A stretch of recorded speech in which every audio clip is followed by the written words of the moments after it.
বহু বছর এমন হাড় কাঁপানো শীত নামতে দেখেনি নিশুতিপুর গ্রামের মানুষ। উত্তরে হাওয়ার দাপটে যেন জমে যাচ্ছে গ্রামের প্রকৃতি, সাথে নেমেছে ঘন কুয়াশা। মনে হচ্ছে এই কুয়াশা আর ঠান্ডা বাতাস এক ভয়াবহ শীতকে আমন্ত্রণ জানিয়েছে এবার। রাস্তার এক কোণে টিমটিম করে লণ্ঠন জ্বলছে নরেনপুরোর চায়ের দোকানে। নিত্যদিনের মতোই সামনের ফাঁকা জায়গায় আগুন জ্বালিয়ে বসেছে দুজন মানুষ। আর আগুনের উত্তাপে নিজেদের গরম রাখার পাশাপাশি গল্পগুজবে মশগুল ফিরোজ ও কালু।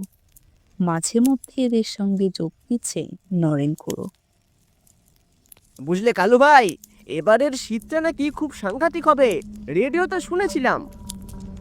হ্যাঁ, বলিস কি? এই শীতেই তো মরে যাচ্ছি, এরপরে আরো সাংঘাতিক হবে। আল্লাহ মালুম কি আছে কপালে। একবার বছর 5 আগে কেমন শীত পড়েছিল মনে আছে? আছে না আবার, সে কি ভোলার মতো জিনিস। শীতের দাপটে সেইবার ঘর থেকে বেরোতেই পারিনি বেশিরভাগ সময়। উঠোনের গাছ থেকে পাতা ঝরে সব ন্যাড়া হয়ে গিয়েছিল, আর সারাটা রাত কনকনে শীতে কাঁপতে কাঁপতে কাটাতে হয়েছিল সবাইকে। আহ, এই হাড় কাঁপানো শীতে বাড়িতে থাকা আর বাইরে থাকা একই কথা। টিনের ফুটো আর পাতলা বেড়ার ভেতর দিয়ে হু হু করে ঠান্ডা হাওয়া ঢোকে। একদম ঠিক বলেছো। এই এক শীতেই কত মানুষ যে মারা যায়। আমি এই ব্যাপারটাই না বুঝি না। অত গরমে কেউ মরে না, আর এই শীতেই কিনা মানুষগুলো মরে। গরম তো আর হাড় অবধি পৌঁছয় না, কিন্তু শীত তো ওর চেয়েও ভয়ানক। বৃদ্ধ মানুষদের জন্য ওটাই সহ্য সীমার চেয়ে বেশি। প্রকৃতির কাছে মানুষ কত অসহায়। শুধু প্রকৃতির কাছেই নয়, মানুষের কাছেও মানুষ বড়ই অসহায়। মানে খুড়ো, কি বলছো হঠাৎ? তেমন কিছু নয়। তোদের কথা শুনে পুরনো একটা ঘটনা মনে পড়ে গেল। কি ঘটনা খুড়ো? এই শীতের সাথে কি কোনো যোগ আছে? না, ঠিক শৈত্য প্রবাহের সাথে যোগ নেই, তবে এইরকমই একটা শীতের রাত ছিল ওইটা। তখন আমার বয়সও কম। কি হয়েছিল সেই সময়? বলো না খুড়ো, তোমার এই কথা শুনে তো আরো জানতে ইচ্ছে করছে। হ্যাঁ, এটা অন্য এক গ্রামের ঘটনা, বুঝলি? বলো না খুড়ো, এখন তো আর কোনো কাজ নেই। গল্প শুনতে শুনতে সময়টা দিব্যি কেটে যাবে। আর তাছাড়া পুরনো দিনের কথা শুনতেও ভালো লাগে। এ তো ভালো লাগার ঘটনা নয়, বরং এই ঘটনা বেশ ভয়ানক। ঠিক আছে, যখন তোরা এত করে বলছিস, তবে এই গল্প তোদের রাতের ঘুম কেড়ে নিতে পারে। আরে আমরা কি আর ছোট আছি নাকি? তুমি শুরু করো খুড়ো। দোকানের বাহিরে কুয়াশা আরো ঘন হয়েছে, আর বেড়েছে শীতল হাওয়ার দাপট। অবশেষে গলা খাকরানি দিয়ে অতীতে ডুব দিলেন নরেন খুড়ো। সেই 1993 সালের কথা। হেমতলা গ্রামে সেই বছর নতুন একজন স্কুল মাস্টার এসেছে। নাম রমেশ। শহর থেকে এসেছে সে, গ্রামের কিছুই চেনে না। তার উপরে কপাল খারাপ। গ্রামে আসার পরদিন থেকেই শুরু হলো হাড় কাঁপানো শীত আর কুয়াশা। কাঁচা রাস্তাঘাট সব শিশিরে ভিজে একাকার। স্কুলের কাজ সেরে ফিরতে ফিরতে সন্ধ্যা হয়ে গেল তার। এখন মেঠো পথে কনকনে ঠান্ডার মধ্যে হাঁটতে হচ্ছে রমেশকে। উফ, কি ঠান্ডা রে বাবা! একটা চাদরও যে কেন নিলাম না সাথে। উহ, ঠিক এমন সময় কোথা থেকে যেন রমেশের পাশে এসে হাজির হলেন বাবু চাচা, তার গায়ে চাদর মোড়ানো। রমেশ বয়সে অনেক ছোট হলেও বাবু চাচা ওরে সম্মান দিয়ে আপনি বলেই সম্বোধন করেন। মাস্টার মশাই, এই দুর্যোগে কোথায় যাচ্ছেন? আরে বাবু চাচা যে, এই তো স্কুল থেকে বাড়ি ফিরছিলাম, কিন্তু এই কুয়াশায় তো রাস্তাঘাট কিছুই দেখা যাচ্ছে না। তা আপনি কোথায় যাচ্ছেন? আমিও বাড়ি ফিরছি, তবে আপনার কিন্তু এই অসময়ে একা একা বের হওয়াটা ঠিক হয়নি। চলুন, আমি আপনাকে এগিয়ে দিচ্ছি। হ্যাঁ, আপনি না থাকলে সত্যি আজ খুব মুশকিলে পড়তাম। বাবু সাসার সাথে হাঁটতে শুরু করলো রমেশ।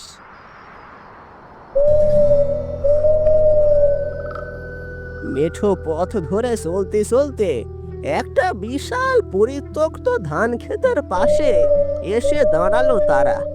চারদিকে ঘুটঘুটে অন্ধকার, আর মাঝে মাঝে কুয়াশা একটু সরলে আবছা ভাবে ক্ষেতটা দেখা যাচ্ছে।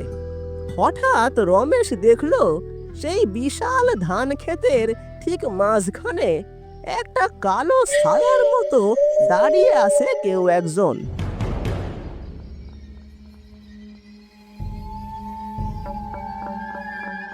বাবু চাচা, ওই দেখুন, এই শীতের মধ্যে ক্ষেতের মাঝখানে কে দাঁড়িয়ে আছে।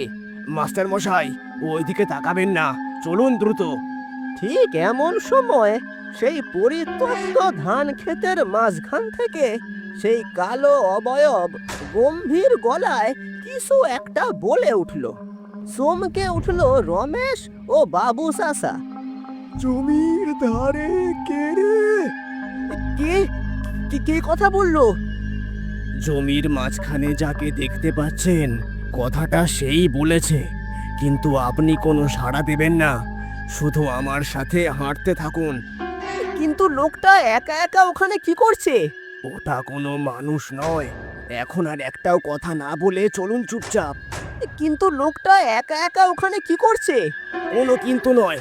আর মনে রাখবেন, এই ক্ষেতের পাশ দিয়ে যাওয়ার সময় ভুলেও দাঁড়াবেন না, দাঁড়ালেই বিপদ।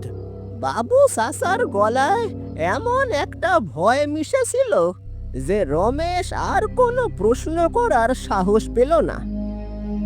পরের দিন রাতের কথা, বাজার থেকে ফিরছে রমেশ। নতুন জায়গায় বাজারঘাট চিনতে আর সদাইপত্তর কিনতেই অনেক দেরি হয়ে গিয়েছে তার।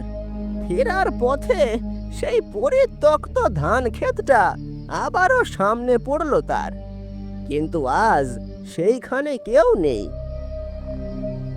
যাক, আজ কেউ নেই। বাবু চাচাটাও বড্ড ভয় পায়। সামান্য ব্যাপার নিয়ে কি তুলকালাম। না না, তাই বলে এখানে দাঁড়িয়ে থাকাটা মোটেই ঠিক হবে না। দ্রুত বাড়ি ফিরতে হবে। যেই না রমেশ ঘুরে দাঁড়ালো বাড়ি ফেরার জন্য, অমনি তার শরীরটা বরফের মতো ঠান্ডা হয়ে গেল। সে দেখলো তার ঠিক পেছনে একজন লোক দাঁড়িয়ে আছে। জমির ধারে কি আবার এসেছিস জমি নষ্ট করতে? আপনি কে? আমি তো কিছুই করিনি। চুপ কর, সব জানি আমি। তোদের মতো অমানুষের জন্যই আমাকে মরতে হয়েছে। কি বলছেন আপনি? আমি তো আপনাকে চিনি না। আজ তোকে ছাড়বো না আমি। আজই তোর শেষ রাত। আমাকে ছেড়ে দিন, আমাকে ছেড়ে দিন। আমি আমি কিছু করিনি, সত্যি বলছি। রমেশ আর এক মুহূর্তও দাঁড়ালো না। শিশির ভেজা পথে হোঁচট খেতে খেতে দৌড়তে লাগলো সে। এক সময় বাবু চাচার বাড়ির উঠোনে এসে আছড়ে পড়ল রমেশ। যখন জ্ঞান ফিরল, রমেশ দেখল বাবু চাচা চিন্তিত মুখে তাকিয়ে আছেন। কি হয়েছে মাস্টার মশাই? আপনার এই অবস্থা হলো কিভাবে? চাচা, আমি সেই লোকটাকে দেখেছি। কোন লোক? ওই যে ওই ক্ষেতের মাঝখানে। লোকটা আমাকে মেরে ফেলতে চেয়েছিল। আমি আপনাকে বারণ করেছিলাম ওখানে না দাঁড়াতে। আমি দাঁড়াতে চাইনি, কিন্তু যা হওয়ার হয়ে গিয়েছে। আপনি এখন নিরাপদে আছেন। কিন্তু কে উনি? কেন আমার ওপরে অমন ভাবে রেগে গেল? আগেও বলেছি, সে কোনো মানুষ নয়। ওর নাম সেলিম মিয়া, আর সে এখন মৃত। আপনি যাকে দেখেছেন ওটা আসলে সেলিম মিয়ার প্রেতাত্মা। এই গ্রামেরই এক অভাগা কৃষক ছিল এই সেলিম মিয়া। কি হয়েছিল সেলিম মিয়ার? তারপরে বাবু চাচা সব খুলে বললেন রমেশকে। 80-র দশকের কথা। সেই আমলে মোড়লের জমিতে কামলা খেটে কোনো মতে দিন চলত সেলিম মিয়ার। ঘরে তার বউটাও তখন খুব অসুস্থ। সেলিম তাই দিন রাত এক করে পরিশ্রম করত। ওদিকে সেলিমকে দিয়ে গাধার মতো কাজ করিয়ে নিত মোড়ল, কিন্তু সময় মতো পয়সা দিত না কোনো কালেই। এক সকালে মোড়লের কাছে গেল সেলিম মিয়া।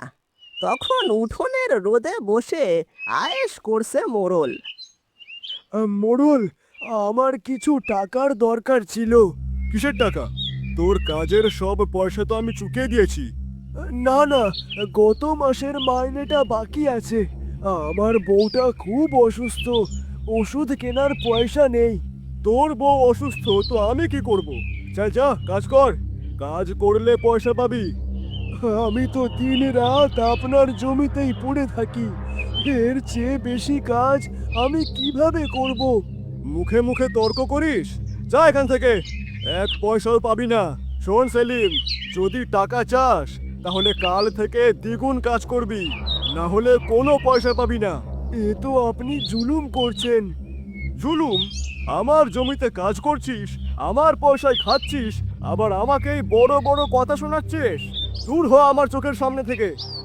খালি হাতেই সেদিন বেরিয়ে গিয়েছিল সেলিম মিয়া। পরদিন সকালে সেলিম যখন খেতে কাজ করতে গেল, তখন দেখলো ক্ষেতের সব ধান কে বা কারা যেন নষ্ট করে রেখেছে। আর ঠিক সেই সময়ে লেঠিলকে সাথে নিয়ে সেখানে হাজির হলো স্বয়ং মোড়ল। কি আমার জমির এই অবস্থা কে করেছে? সেলিম, তুই তুই এই কাজ করেছিস তাই না? না না, আমি কিছু করিনি, আমি তো এইমাত্র এলাম। মিথ্যা কথা! কাল টাকা না পেয়ে তুই রাগের বশে আমার ফসল নষ্ট করেছিস। বিশ্বাস করুন, আমি এমন কাজ করিনি। এই লেঠেল, দাঁড়িয়ে কি দেখছিস? ওর হারামজাদাকে, আজ ওর একদিন কি আমার একদিন। এমন শিক্ষা দেব যে জীবনে আর আমার জমির দিকে তাকানোর সাহস করবি না। মোড়লের নির্দেশে লেঠেল এগিয়ে এসে সেলিমকে মারধর শুরু করলো। আমাকে আমাকে ছেড়ে দিন, আমাকে ছেড়ে দিন, আমি কিচ্ছু করিনি। বিশ্বাস করুন আমি কিচ্ছু করিনি। দুর্বল শরীরে প্রচন্ড মার সহ্য করতে পারল না সেলিম মিয়া। ধান খেতেই শেষ নিঃশ্বাস ত্যাগ করলো সে। সেই থেকেই সেলিম মিয়ার অতৃপ্ত আত্মা ওই জমিতেই ঘুরে বেড়ায়। কাউকে জমির কাছে দেখলেই সে মনে করে সে বুঝি ওই জমির ফসল নষ্ট করতে এসেছে। তারপর যে মোড়লের জন্য সেলিম মিয়াকে মরতে হলো, তার কি হলো? সে কি কোনো শাস্তি পায়নি? পাপ কি বাপকেও সারে? মোড়ল তার পাপের শাস্তি পেয়েছিল। তবে সেলিম মিয়ার মৃত্যুর পর থেকেই ওই জমিতে তার আত্মাকে দেখা যেতে লাগলো। ভয়ে মোড়ল আর ওই দিকে যেত না। তাহলে সে কিভাবে শাস্তি পেল? তার নিজের ছেলেই তারে মেরে ফেলেছিল জমি আর সম্পত্তির লোভে। যেই সম্পদের জন্য সে নিরীহ মানুষকে মেরেছিল, সেই সম্পদই তার মৃত্যুর কারণ হয়েছে। আর যারা সত্যি সত্যি মোড়লের জমি নষ্ট করেছিল, তাদের কি ধরা গিয়েছিল পরে? না, কারা ওই কাজটা করেছিল তার জানা যায়নি। তবে লোকের ধারণা মোড়লের ওপর গ্রামের অনেকেই ক্ষিপ্ত ছিল। তার অত্যাচারে সবাই ছিল অতিষ্ঠ। হয়তো গ্রামেরই কেউ রাগের বশে এই কাজ করেছিল, কিন্তু তার ফল ভোগ করতে হয়েছে নিরীহ সেলিম মিয়াকে। পুরো আপনি এত সব ঘটনা এত নিখুঁতভাবে জানলেন কি করে? আপনি কি তখন ওই গ্রামে ছিলেন? হ্যাঁ, আমি সেই সময় ওই গ্রামেই ছিলাম। একটা কাজে বাবা গিয়েছিল সেখানে, সাথে আমাকেও নিয়েছিল। সেই সুবাদে এই ঘটনাটা জানতে পেরেছি। নে এবার ওঠ, রাত হয়ে গেল, কুয়াশা আরো ঘন হওয়ার আগেই বাড়ি ফিরতে হবে। বাহিরে কুয়াশার কনকনে হাওয়ায় শিরশিরে শব্দটাকে এখন মনে হচ্ছে সেলিম মিয়ার অতৃপ্ত আত্মার দীর্ঘ নিঃশ্বাস। শৈত্যপ্রবাহের চেয়েও যেন কয়েক গুণ বেশি শীতলতা সবার শিরে উপশিরায় বইয়ে দিয়ে গেল নরেন খুড়োরের গল্প।